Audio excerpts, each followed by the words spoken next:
मैं हूं अभिषेक और आप देख रहे हैं अभिषेक पोल्ट्री यूट्यूब चैनल।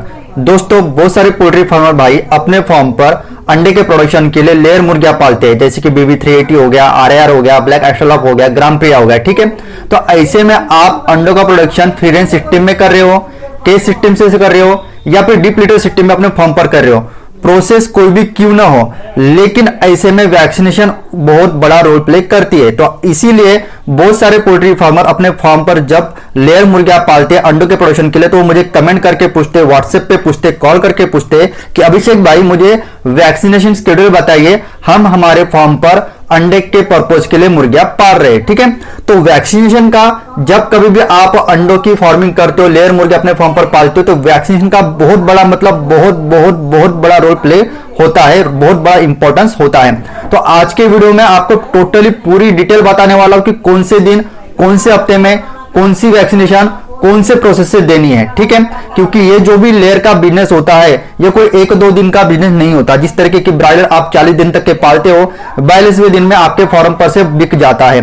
ठीक है, उसी तरह से अगर आप मीट पर्पज के लिए देसी मुर्गियां पालते हो, डीपी क्रॉस डबल FG 60-70 दिन तक के उनको पालने के बाद वो मुर्गियां आप बेच देते हो। लेकिन अंडों के फार्मिंग के लिए आप कोई भी नस्ल की मुर्गियां जब अपने फार्म पर पालते हो तो कम से कम उसके पीछे आपको 1.5 साल इन्वेस्ट करना होता है।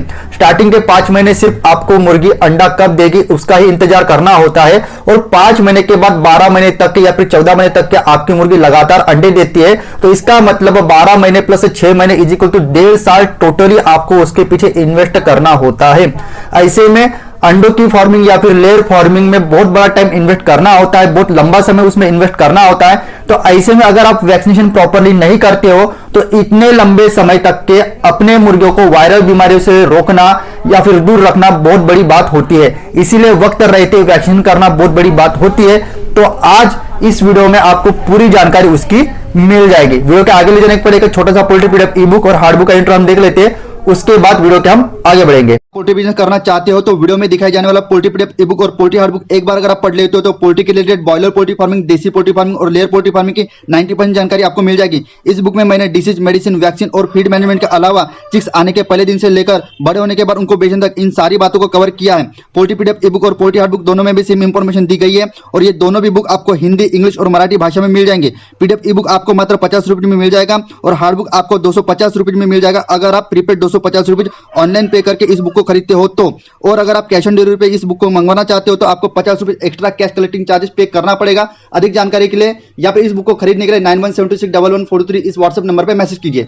डे 1 में मैर्स की वैक्सीनेशन हैचरी से ही करके आती है, SB1 प्लस HVT प्रोसेस से। ठीक है, उसके बाद डे 2 में जैसे ही चिक्स आपकी तरफ पहुंच जाता है, IB live MA5 big dipping process से इसकी वैक्सीनेशन आपको करानी होती है। तीसरे दिन में आपको मैरेक्स का बूस्टर डोज फिर से आपके खुद के फॉर्म पर लगाना होता है, SB1 प्लस HVT प्रोसेस से। उसके बाद 7वें दिन में आपको ND लासोटा का वैक्सीन कराना होता है, वाटर या फिर आंख में से। ठीक है, उसके बाद 8वें दिन में आपको ND किड की वैक्सीन करानी होती है थ्रू द नेक। ठीक है, उसके बाद 10वें दिन आपको डिबेकिंग कराना होता है चिक्स की। उसके बाद 13वें दिन IBD लाइव आंखों में से आपकी वैक्सीनेशन करानी होती है। उसके बाद जो भी 23वां दिन होता है उसमें आपको IBD लाइव पानी द्वारा उसकी वैक्सीनेशन करानी होती है। उसके बाद जो भी 6वां हफ्ता होता है उस दिन आपको फॉल पॉक्स की वैक्सीनेशन जो भी इंट्रामस्कुलर प्रोसेस से जो भी चिक्स के विंग होते हैं उसमें करानी होती है। उसके बाद 7वें हफ्ते में आपको ND की वैक्सीनेशन लगानी होती है, जो भी चिक्स की ब्रेस्ट होती है, ब्रेस्ट मसल होती है, वहां पर आपको ये वैक्सीन करानी होती है। उसके बाद 8वें वीक में आपको R2B लाइव की वैक्सीनेशन ब्रेस्ट मसल में देनी होती है। उसके बाद 9th वीक में आपको कोराइजा का वैक्सीनेशन ब्रेस्ट मसल में देनी होती है। उसके बाद 12th वीक में आपको IB live MA5/IB491 vaccination water through देनी होती है। उसके बाद 15वें हफ्ते में आपको फॉल पॉक्स का वैक्सीनेशन विंग में इंट्रामस्कुलर प्रोसेस से देनी होती है। उसके बाद 16वें हफ्ते में आपको डिबेकिंग करानी होती है चिक्स की। उसके बाद 17वें वीक में आपको कोराइजा की वैक्सीनेशन ब्रेस्ट मसल्स में देना होता है। उसके बाद 18वें वीक में आपको IB लाइव MA5 की वैक्सीनेशन, IB की वैक्सीनेशन पानी द्वारा देनी होती है।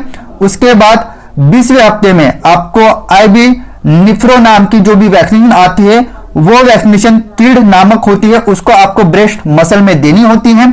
उसके बाद 21st वीक में मतलब कि 21वें हफ्ते में आपको एंडीकिड की वैक्सीनेशन ब्रेस्ट मसल में देनी होती है।